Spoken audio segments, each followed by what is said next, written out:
اعوذ باللہ من الشیطان الرجیم بسم اللہ الرحمن الرحیم وما كان لنفس ان تؤمن الا باذن اللہ ويجعل الرجس على الذين لا يعقلون قل انظروا ماذا في السماوات والارض وما تغني الآیات والنذر عن قوم لا يؤمنون۔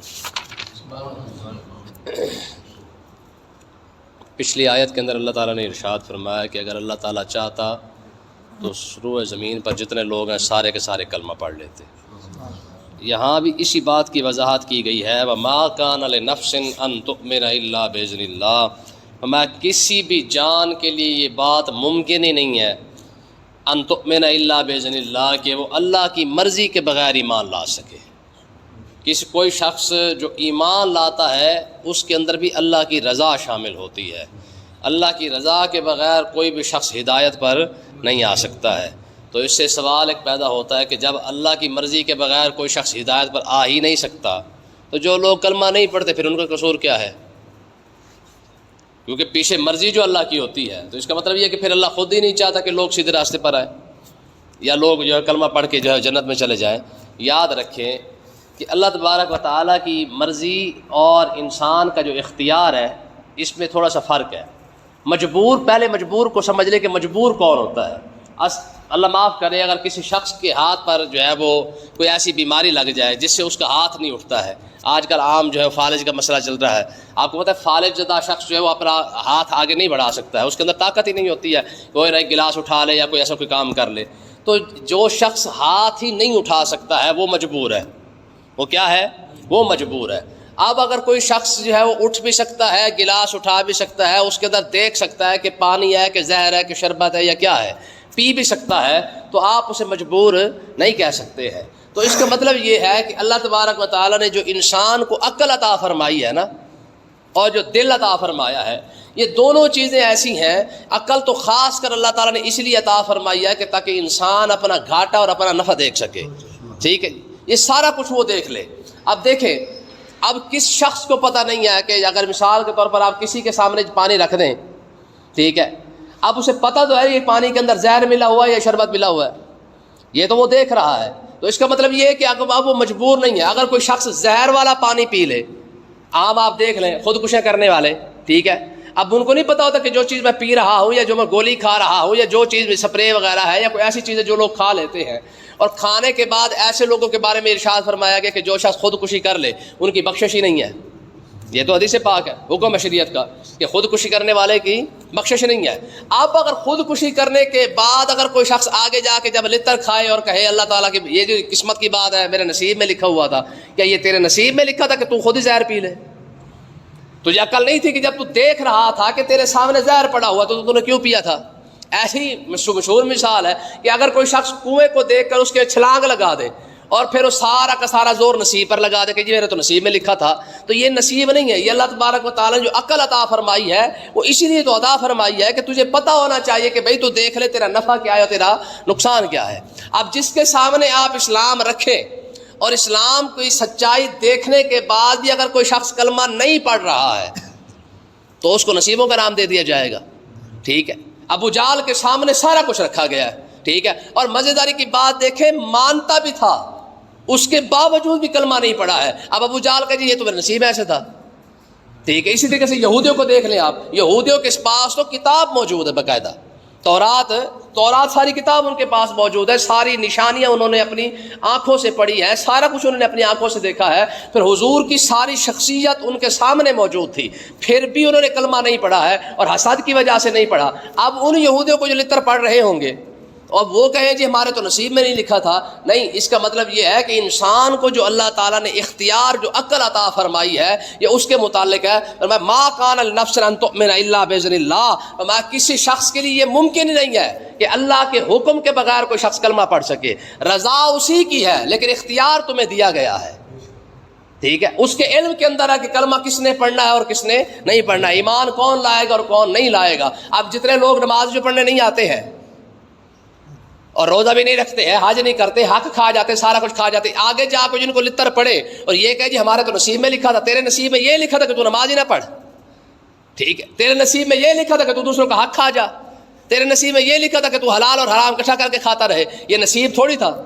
آپ یقین کریں مجھے ایک بندے نے یہ بات کی تھی، کہنے لگے جی اگر ہم چوری کر لیتے ہیں تو جو چیز ہمیں مل جاتی ہے تو وہ تو ہمارے نصیب میں لکھی تھی، اس لیے تو ہمیں ملی ہے. اگر ہم کہیں سے چوری کر لاتے ہیں جو چیز ہمارے پاس آ گئی وہ تو ہمارے نصیب میں لکھی تھی، اس لیے تو ہمارے پاس آئی ہے. میں نے کہا اگر تیرا نصیب ہے تو تجھے لتر کیوں پڑے ہیں؟ چوری پہ ہاتھ کیوں کاٹا جا رہا ہے؟ آگے سزا کیوں دی جا رہی ہے؟ تو اس کا مطلب یہ ہے کہ تیرا نصیب نہیں تھا، تو چھین کے لایا کسی اور کا نصیب. اگر اسی ہر چیز کو نصیبوں پر ڈال دی جائے پھر تو بندہ بالکل فارغ ہے، وہ کلمہ بھی نہ پڑھے، سارا کچھ نہ کرے، اور آگے جا کے اللہ کی بارگاہ اقدس میں جواب دے رہے کہ مالک کیونکہ میں نے کلمہ اس لیے نہیں پڑھا تھا کہ میرے نصیب میں نہیں تھا. ٹھیک ہے، آج دیکھ لیں ہر بندہ نصیب کا رونا رو کے نا اپنے آپ کو تسلی دے لیتا ہے. ہاں بھائی کیوں لوگوں کا مال کھاتا ہے؟ کہتے جی نصیب میں لکھا ہوا ہے. اچھا عبادت کیوں نہیں کرتا ہے، رب کی نماز کیوں نہیں پڑھتا، روزہ کیوں نہیں رکھتا؟ کہتے نصیب میں نہیں لکھا ہوا. پھر تو ہر بندہ فارغ ہو گیا. بات سمجھے کہ نہیں آئی ہے؟ تو اللہ تعالیٰ نے ارشاد فرمایا، اب یہی بات اللہ تعالیٰ نے یہاں پہ ارشاد فرمائی ہے. فرمایا کہ ایک بات تو یہ کہ کوئی شخص اللہ کی اجازت کے بغیر ایمان نہیں لا سکتا ہے، یعنی اللہ کی رضا کے بغیر. اور دوسری بات وَيَجْعَلُ الرِّجْسَ عَلَى الَّذِينَ لَا يَعْقِلُونَ، فرمایا اللہ تعالیٰ بے عقل قوم کو جو ہے عذاب دیتا ہی رہتا ہے. یہ بے عقل قوم کے لیے عذاب ہی تو ہے کہ سارا کچھ سمجھ آنے کے باوجود بھی بندہ اس طرف نہ جائے. گل سمجھ آئی کہ نہیں آ رہی؟ جو کچھ بیان ہو رہا ہو، جو کوئی بندہ سن رہا ہو، قرآن ہے، حدیث ہے، سارا کچھ انسان کے سامنے ہو، گھاٹا نفع سب کچھ ہونے کے باوجود بندہ دیکھ بھی رہا ہو پھر بھی بندہ دین کی طرف نہیں آتا ہے، تو فرمایا عقل موت کی بات ہے نا. فرمایا کہ ایسے بندوں کو رب عذاب ہی ایسے دیتا ہے جن کے پاس عقل ہی کوئی نہیں ہے. عقل کی بات ہے نا کہ انگلش پڑھتے پڑھتے تو 16 سال لگا دیے اور قرآن پڑھنے کے لیے تو 2 سال بھی نہ دے سکا. اب عقل پہ ماتم کرنے والی بات نہیں. حالانکہ اس کو چنگا بھلا پتہ ہے کہ آگے جا کے نہ میٹرک کام آنی ہے، نہ ایف اے، نہ بی اے کام آنی ہے، آگے جا کے تو قرآن ہی کام آنا ہے. جس نے ساری ہمیشہ کے لیے قبر کے اندر کام آنا ہے، قیامت کے اندر کام آنا ہے، پل صراط پہ کام آنا ہے، وہ تو قرآن اور اسلام تھا. اس کے لیے تو ٹائم ہی نہیں نکالا. ٹھیک ہے، جو چند دن کی زندگی تھی نوکری کرنے کے لیے، پھر پینشن لینے کے لیے 50-60 سال کے لیے، اس کے لیے تو نے ساری زندگی لگا دی، پوری جوانی لگا دی ہے. تو بتاؤ عقل مند اس کو کہا جائے گا کہ جو بندہ نوکری کی خاطر 16 سال لگائے، بعد میں چلو 15 سال نوکری کر کے اس کے بعد ریٹائرمنٹ لینے کے بعد جناب 15 سال اور پینشن لے لے، یعنی 30 سال کی آمدنی کی خاطر ہزاروں سال کی جو آگے والی زندگی ہے بندہ اس کے لیے ٹائم ہی نہ نکال سکے، بے وقوف نہیں تو کیا ہے؟ کیوں جی بھائی، قبر کے اندر کیا پتہ کتنے سال سونا ہے، اور کتنے سالوں سے لوگ سوتے آ رہے ہیں. یعنی 30 سال جو آدھا ہے، 15 سال تو ظاہر ہے اب تو نوکری کے حساب کتاب دیکھ لینا، 25-30 سالوں میں جا کے پڑھ کے فارغ ہونا ہے. اس کے بعد 60 سال میں ریٹائرمنٹ ہو رہی ہے، اس کے بعد پینشن ملنی ہے، پینشن ملے گی تو ذرا 90 سال تو کھا لے گا. یعنی ٹوٹلی 60 سال کی خاطر تو نے 20 سال پہلے لگائے. اور جو قبر کے اندر سونا تھا، جو قیامت کے دن کا حساب تھا، وہ تو 50,000 سال کا تھا، اس کے لیے کیا انتظام کیا ہے؟ تو بے وقوف کس کو کہا گیا ہے؟ ہارون رشید کا اور بہلول دانا کا یہ ہوا ہے. ٹھیک ہے، بہلول دانا نا ہارون رشید کی عادت تھی کہ جہاں بھی جاتا نا تو پہلے سامان بھیج دیتا. جہاں جاتا جس طرح ہمارے خرچ کرتے ہیں. ٹھیک ہے، ایک مرتبہ نا ہارون رشید گزر رہا تھا تو بہلول بیٹھا ہوا تھا کسی جگہ پہ. کہا بہلول اب تیرے پاس کچھ ہے بھی صحیح کہ نہیں، سامان کہیں جانا پڑ جائے، کھانا پینا اورا پرا. اس نے کہا میرے پاس تو کچھ نہیں ہے. تو بہلول کو نا ہارون رشید نے ایک رومال دیا. کہا تیرا بھی کوئی حال نہیں، تیرے پاس عقل ہی کوئی نہیں ہے، نہ تیرے پاس سامان، نہ تیرے پاس پیسہ، نہ لشکر، نہ آنا نہ جانا ہے، نہ پروٹوکول، نہ سیکیورٹی، تیرے پاس تو کچھ بھی نہیں ہے، تو ویلی زندگی گزار دی تو نے. اسے رومال دے کے چلا گیا.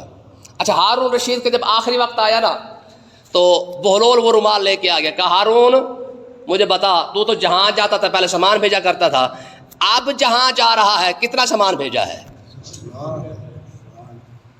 تیری تو عادت تھی نا کہ ایک شہر سے دوسرے شہر جانا، سیکیورٹی الرٹ، ایجنسیاں تیار ہیں جی، پولیس والے اگے پیچھے، فوج اگے پیچھے، رینجر اگے پیچھے، پتہ لگے یہ بڑا کتا آ رہا ہے. ٹھیک ہے، اب جہاں جا رہا ہے اب کیا بنے گا؟ اس نے کہا ہاں اس کے لیے بھی کوئی سامان آگے بھیجا ہے؟ اس نے کہا نہیں. اس نے رومال پھینکا اور اس کے پاس گیا، پھر اپنے پاس رکھی. ایمانداری سے بتا تو بے وقوف ہے کہ میں بے وقوف ہوں؟ یہ جس قوم کے دماغ میں یہ گند بھرا ہوا ہے نا کہ ہم جناب یار ایم اے کر گئے، پی ایچ ڈی کر گئے اور ہم بڑے سیانے بن گئے ہیں، خدا کی قسم ہم سے زیادہ سیانا کوئی نہیں ہے. ہم حافظ قرآن بن گئے، ہمارا مستقبل تو سنور گیا. ٹھیک ہے، قیامت کا دن ہمارا کھاتا چلو بن جائے گا، کچھ نہ سے سارے سپارے نہ صحیح، ایک سورہ فاتحہ ہی صحیح، بقرہ ہی صحیح، آل عمران ہی صحیح، نساء ہی صحیح، اور کچھ نہ صحیح تو قل واللہ احد صحیح.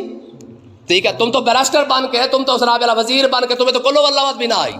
ٹھیک ہے، تو کہنے کا مقصد یہ ہے کہ دنا بندہ وہ نہیں کہ جو ڈبل پی ایچ ڈی کر کے جناب بڑے عہدے پہ پہنچ چکا ہے، عہدے پہ پہنچتے پہنچتے جوانی ختم ہو جاتی ہے. ہوتا کہ نہیں ہوتا؟ جو بندہ جس بڑے عہدے پہ جب پہنچتا ہے نا، اس کی جوانی ختم ہو چکی ہوتی ہے. یہ عہدے پہ پہنچتے پہنچتے آگے آ جاتا ہے چٹے وال، وہ بیٹھ کے بےمانی کرتا رہتا ہے. بےمانی کرنے کے بعد جس کے لیے کر کے جاتا ہے، بڑی کوٹھی بنا کے جاتے ہیں، اگلے لتر مار کے باہر کر دیتے ہیں. ٹھیک ہے، پھر دنا ہم نہیں، سیاڑے ہم نہیں ہے کہ قرآن ہم نے پڑھا ہے، حدیث ہم نے پڑھی ہے. قیامت کا دن آئے گا، چلو کم سے کم کسی استاد کے صدقے ہی صحیح، چلو ہم اس قابل نہ صحیح تو کوئی نہ کوئی شیخ الحدیث تو آگے کھڑا ہوگا، پھر اس کا شیخ الحدیث آگے کھڑا ہوگا. کم سے کم ہم سے پوچھو سیاڑا پن کیا ہوتا ہے. سیاڑا پن وہی ہے کہ جو بندہ قرآن اور حدیث پڑھ کے اسلام کی خدمت کر کے گیا ہے. دیکھو نا، جنہوں نے اسلام کی خدمت کی ہے، ہزار ہزار سال گزر گئے، قبریں آج بھی جگمگا رہی ہے. ٹھیک ہے، انہی قبرستانوں کے اندر جج نہیں سوئے ہوئے، اسی قبرستانوں کے اندر جنرل نہیں سوئے ہوئے، اسی قبرستانوں کے اندر سیاستدان نہیں سوئے ہوئے، پتہ ہی کوئی نہیں ہے. آپ جائیں لاہور کے اندر صرف 1 کلومیٹر کا فاصلہ بھی شاید نہ بنے، ایک طرف سے فقیر سو رہا ہے، 1000 سال گزر چکے ہیں. ٹھیک ہے، انارکلی میں جا کے ایک بادشاہ سو رہا ہے، کسی کو پتہ ہی کوئی نہیں کہ یہ بادشاہ ہے بھی سی کہ نہیں ہے.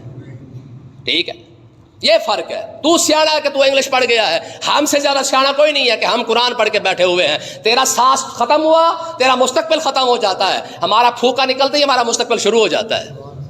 بات سمجھے کہ نہیں؟ اللہ تعالیٰ نے ارشاد فرمایا یہ بے عقل قوم ہے جنہیں یہ سمجھ نہیں آئی ہے کہ ایمان کتنی بڑی دولت ہے. اور اگلی بات دیکھیں، ارشاد فرمایا کل اے محبوب آپ ان کو فرما دے، انظروا ماذا فی السماوات والارض، میں جو کچھ زمینوں کے اندر ہے، آسمان کے اندر ہے، سب کو غور سے دیکھ لو. لیکن ہوگا کیا؟ وما تغنی الآیات والنذر، فرمایا کہ جتنی بھی نشانیاں موجود ہیں اللہ کی، سورج، چاند، ستارے، رات، دن، آنا جانا، اٹھنا بیٹھنا، پوری کائنات کو دیکھ لیں. والنذر، اور جتنے رسول آئے ہیں ڈرانے کے لیے، یہ سارے کے سارے رسول ہوں یا ساری کی جتنی ہماری نشانیاں موجود ہیں، ہمارا یہ کسی کو فائدہ نہیں دیتی ہیں. ان قوم لا یؤمنون، خاص کر ایسی قوم کو تو بالکل فائدہ نہیں ہوتا ہے جو ایمان نہیں لانے والی ہے. جس نے ایمان نہیں لانا اسے رسول بھی فائدہ نہیں دیتا. امام الانبیاء ہے نا حضور، ابو جہل کو فائدہ کیوں نہیں ہوا؟ حضور امام الانبیاء، ابو لہب کو فائدہ کیوں نہیں ہوا؟ عتبہ شیبہ ولید کو فائدہ کیوں نہیں ہوا؟ ہاں، حضور سے فائدہ اٹھایا تو جناب بلال نے اٹھایا ہے، حضور سے فائدہ اٹھایا تو صہیب رومی نے اٹھایا ہے، حضور سے فائدہ اٹھایا تو ہم نے اٹھایا ہے. ٹھیک ہے، وہ بدبخت حضور کا رشتہ دار ہو کے بھی حضور سے فائدہ نہ اٹھا سکا. بدر کے موقع پہ حضور نے کیا ارشاد فرمایا تھا؟ بدر کے موقع پہ جب کنویں کے اندر ان کو ڈالا گیا نا، حضور نے فرمایا تم سے بڑا بدبخت رشتہ دار کوئی نہیں ہوگا جتنے تم میرے قریبی رشتہ دار تھے. لیکن کیا ہوا؟ آج میرے رشتہ دار ہو کر بھی تم جہنم کے اندر چلے گئے، اور میرے صدقے یہ سارے کھڑے ہیں، سارے کے سارے جنت لے گئے. بات سمجھ آئی کہ نہیں آئی ہے؟ تو کہنے کا مقصد یہ ہے، آج بھی آپ دیکھ لیں جن لوگوں کے دماغ خراب ہے نا، آپ انہیں قرآن سنائیں، آپ انہیں حدیث سنائیں، آپ انہیں اسلام کی کوئی بات بتائیں، ان کو کیا ہوتا ہے کہ نا چھوڑ یار کیوں جگہ نہ کرنا، نہیں سمجھ آئے گی. ہاں، آپ ان کو سائنس دانوں کی کوئی بات بتا دیں، اچھا سائنس یہ کہہ رہی ہے، ٹھیک ہے جی، سائنس کی ان کی ماں لگتی ہے، سائنس کی ہر بات ان کو سمجھ بھی آ جاتی ہے، حیران بھی ہو جاتے ہیں. لیکن قرآن اور اسلام کی کوئی بات آ جائے، ٹھیک ہے. مجھے آپ چھوٹی سی مثال دیکھیں یار، ڈاکٹر کہتے ہیں نا 2 برش کر، ساری قوم لگی ہوئی ہے، ٹھیک ہے، 2 برش کرنے پہ. حالانکہ اگر آپ ایمانداری سے سوچیں کہ جو پلاسٹک کے دندانے ہیں اس کے، ٹھیک ہے، جب آپ دانتوں پہ ماریں گے کیا خیال ہے آپ کو دانت سلامت رہ جائیں گے؟ اس کے مقابلے میں حضور علیہ الصلوۃ والسلام نے ارشاد فرمایا کہ تم مسواک کیا کرو، مسواک جتنا کرتے جاؤ گے 70 بیماریوں کے اللہ تعالیٰ شفا عطا فرما دے گا. ٹھیک ہے، اب حضور نے ایک طرف مسواک رکھا ہوا ہے، ڈاکٹر نے ایک طرف سے 2 برش رکھا ہوا ہے. یہ قوم 2 برش پر تو زیادہ اعتماد رکھتی ہے، مسواک پر نہیں رکھتی ہے. حالانکہ جس کے اندر حضور نے ارشاد فرمایا، یہ میدا ہر بندہ روتا پھرتا ہے نا میدے کو، ٹھیک ہے جی، ہمارا تو میدا خراب ہے، میدا خراب ہے، میدا خراب. اس کے متعلق سرکار نے فرمایا جو بندہ مسواک کرتا ہے کبھی میدے کی بیماریاں نہیں لگیں گی اسے. ٹھیک ہے، پھر وہ قدرتی چیز ہے، ٹھیک ہے، رب نے اس کے اندر. اور پھر ایک حدیث پاک یہ ہے کہ آقا علیہ السلام نے فرمایا جتنا میں نے تمہیں مسواک کے بارے میں کہا ہے کبھی نہیں کہا ہے، اتنا کسی چیز کے بارے میں نہیں کہا. حتیٰ کہ آخری وقت تھا آقا علیہ السلام کا، آپ خود سوچیں یار مسواک کس چیز کا نام ہوگا، جب حضور کے آخری لمحات تھے بالکل. حضرت عبد الرحمان غالباً آئے، حضرت عبد الرحمان ابن ابی بکر، ان کے نا